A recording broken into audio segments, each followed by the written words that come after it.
Kenapa diperlukan hukum? Agar hidup menjadi teratur. Kenapa hidup harus teratur? Agar kita bisa sehat, makan pun bisa enak, lalu kemudian berolahraga juga jadi nyaman, bekerja juga menjadi gampang dan mudah. Lalu kenapa kita harus makan, kenapa kita harus olahraga, kenapa kita harus sehat, kenapa harus kita bekerja? Agar kita menjadi sejahtera. Nah, berdasarkan poin itulah lantas kemudian subjek-subjek hukum tata negara, kalau di dalam Indonesia ini kan karena kita menganut sistem distribution of power, artinya antara eksekutif dengan legislatif berwenang membuat sebuah undang-undang. Nah, maka mereka akhirnya memiliki politik hukum bahwa kita bikin undang-undang tentang KUH pidana. Jangan sampai ada orang yang mencuri. Karena andai kata ada orang yang dicuri, itu berpotensi orang setelah dicuri akhirnya menjadi tidak sejahtera. Lalu dikatakan juga dalam pasal KUHP 378 misalnya, dibuat oleh subjek-subjek hukum tata negara, legislatif dan juga pemerintah. Jangan sampai ada orang yang menipu. Kenapa? Karena orang kalau habis ditipu akan cenderung juga menjadi tidak sejahtera. Lalu nggak boleh kita membunuh laki-laki itu. Karena kalau kita bunuh dia, akan membuat akhirnya perempuan menjadi janda dan anak menjadi yatim. Dan akan cenderung berpotensi keluarga itu menjadi tidak sejahtera.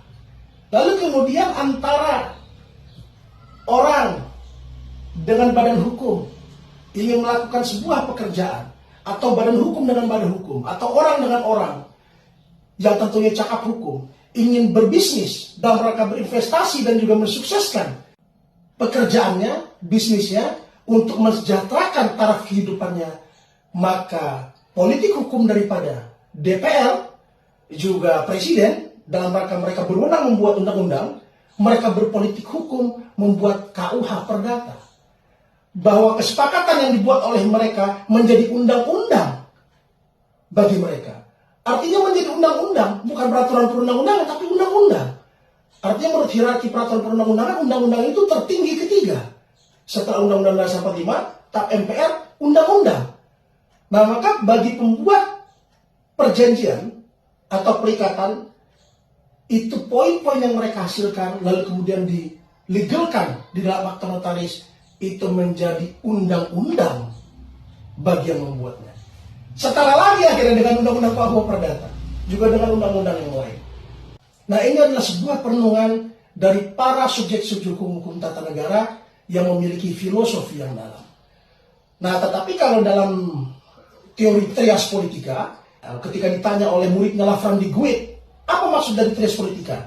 Lalu kata Montesquieu, trias politika itu adalah pemisahan kekuasaan.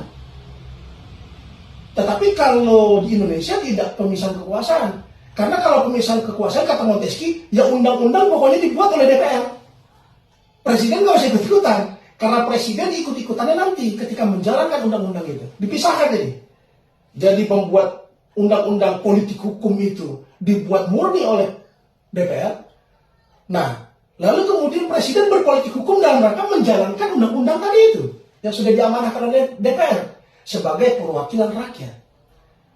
Kan gitu. Tetapi karena di negara kita tidak, undang-undang itu dibuat oleh dua lembaga, maka kita distribution of power. Dan masih banyak lagi. Jadi, saudara-saudara, ayo dalami hukum. Kepada mahasiswa hukum, alhamdulillah, sudah bagus kuliah di hukum.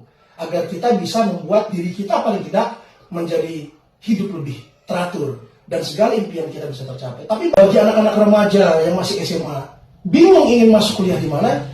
Masuklah Fakultas Hukum.